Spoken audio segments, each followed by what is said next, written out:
Girl had tons of dating experience, but deep down she was actually very innocent because she didn't know how to say no. She agreed every time someone confessed to her, but none of her relationships ever lasted more than 2 months. It turned out every guy she met was a jerk, which made her stop believing in love. That is, until she met Jack. For the first time, she finally understood what it meant to love and be loved. One day, Jack lost a bet with his friends and was forced to confess to Jenny.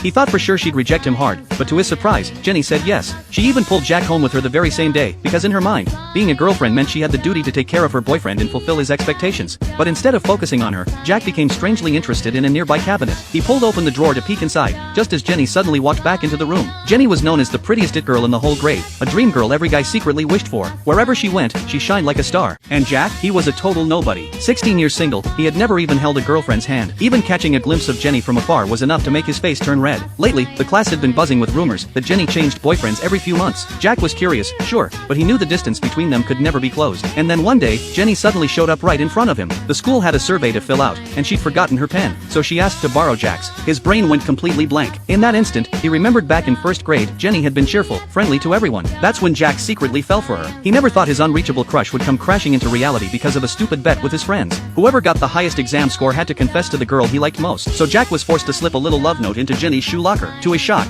Jenny actually came to meet him. Jack was so nervous he felt like he might crap his pants. But with his friends watching, he had no choice but to man up. Even if he got rejected, at least he would have given it his best shot. So Jack confessed, "I like you." And the moment he said it, he froze. His friends watching nearby couldn't believe what they were seeing. Soon after, the two of them were walking home together. Jack couldn't stop wondering why Jenny would ever agree to go out with him. After all, they'd hardly ever talked before. Jenny just smiled and said, "Then let's start getting to know each other now. Isn't that how you end up falling in love?" Jack stood there stunned. Jenny worried he thought she was just a shallow girl who didn't care who she dated. But actually, she had high standards. She couldn't stand guys who never cut their nails, or those who didn't wipe their sweat. And she wouldn't date flashy guys who could sing, dance, rap, and play basketball. But no matter what people said, whenever someone confessed to her, it still made her happy. Even if those feelings seemed weak, she wanted to give people a chance. Because maybe, a faint crush could grow into something real. Wasn't that exciting to think about? The sad truth was, none of her relationships ever reached that point. Every time, she ended up being dumped. And people started thinking she was easy. But the truth was the exact opposite. She gave her whole heart to every relationship. Even though she dressed sexy and bold, her personality was straightforward and pure. And if another boy confessed to her while she was dating, she would reject him on the spot. That day, they arrived at Jenny's house. Her family happened to be out, so she invited Jack inside. Jack thought they'd just sit in the living room, but she took him straight to her bedroom. His brain short-circuited instantly. Jenny told him to sit anywhere he liked while she went downstairs to grab drinks. Left alone, Jack realized this was the first time he'd ever been in a girl's room. That's when he noticed the cabinet next to him wasn't closed properly. Curiosity tugged at him. He wanted to peek inside. He told himself not to, but his heart was pounding out of control. His brain refused to listen, so he swore he'd only look for 2 seconds. And right at that moment, Jenny suddenly walked back in.